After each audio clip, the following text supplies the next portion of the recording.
As we look at the business environment around us, I don't think there is any doubt in anybody's mind that it is a fast changing and a very dynamic environment. Some call it the VUCA world, some call it huge transformation going on, but I don't believe there is anybody who is in denial about the fact that this environment is changing hugely.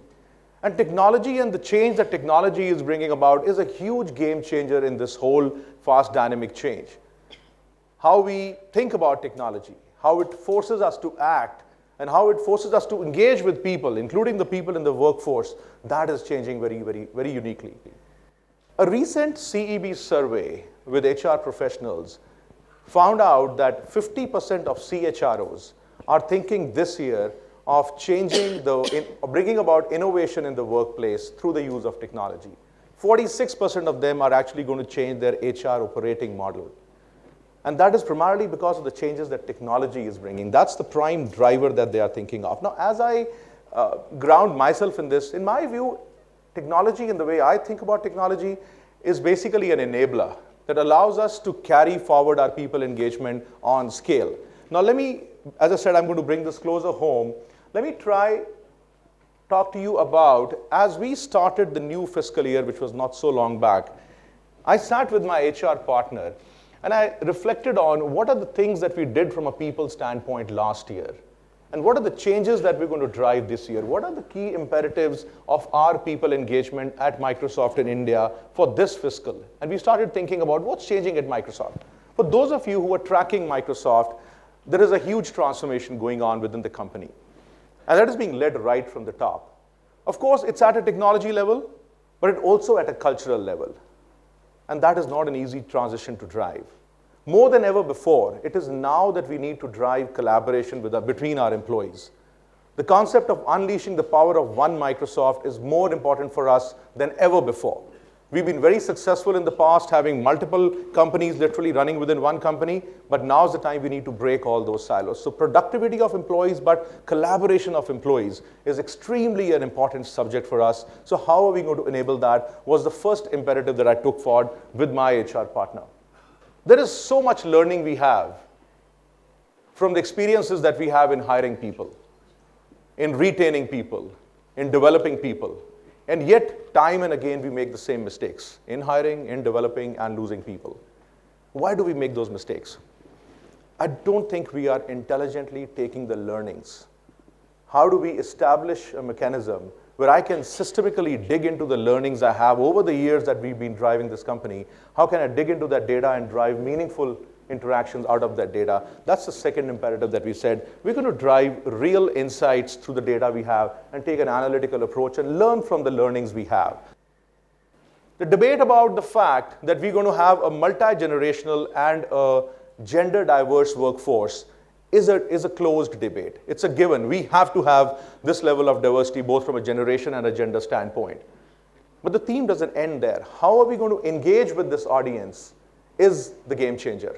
How are we going to make sure that we unleash the full potential of what we are trying to drive through diversity, and it just doesn't remain at a percentage is a very important theme. So changing the engagement model with this workforce, both gender and generational, is a third imperative that we put together. We put this thing together and we said, what are the three facets of our HR strategy, our people strategy for this fiscal? Power of communication. I'll talk about it. The power of data. I'll again talk to you about detail about how we are doing that. And finally, the power of one. How do we bring the one Microsoft together? I believe in the power of communication. I use it immensely. I overuse it actually. A lot of people tell me that I over-communicate. I believe that is a strong, strong lever for us to engage. A lot of leaders make the mistake of building an agenda and leaving it right at the top.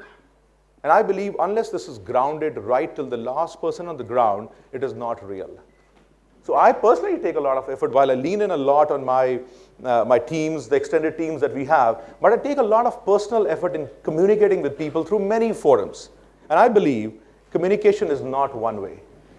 It is a two-way thing. While you communicate more and create forums for communication, you got to also have a listening forum. You got to also have the feedback mechanism coming into you. So it's equally important when you make the communication to an individual. I could actually write an email to an entire alias, and this mail goes, "Dear team," and I could send the communication out. But what I try to do is I personalize the communication. I can tell you through personal experience that the responses I get from an individual personalized email are 10x of what I would get in a mass mailing environment. Simple use of technology, using a mail merge feature, I can actually personalize and I get 10x the number of responses. And I get people come back and tell me it makes a difference. The second piece is power of data. How many times have you found yourself in situations where there is a position being taken based on perception? Often. An individual sees a certain situation based on what he sees, doesn't see the full environment, and takes a decision. I'll give you an example. It is so much easy for any manager to say, "Oh, well, you know, these new hires are high on potential but low on impact. I'm going to go take a senior hire." Perception creates unconscious biases. There's so many situations where we have these biases that get created in our environment because of that. How do I use the data I have? The data sits in your organization. But guess what? You want a report? You got to go out to the IT person. You got to go out to somebody in admin, an analyst, to try get that report.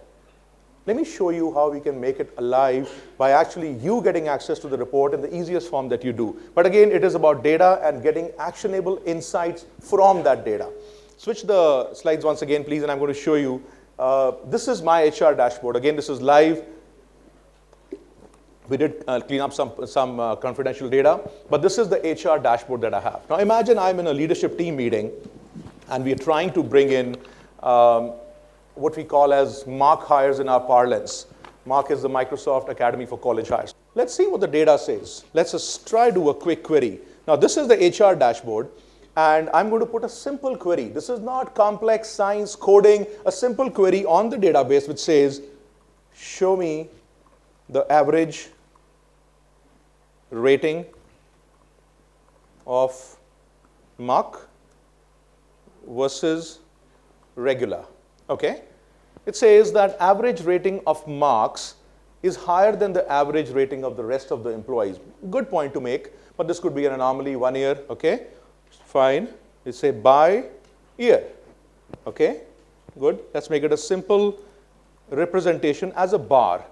Year over year, you see that MARCs are performing higher than average hires, or the rest of the hires. The average performance of a MARC is higher than the rest of the environment.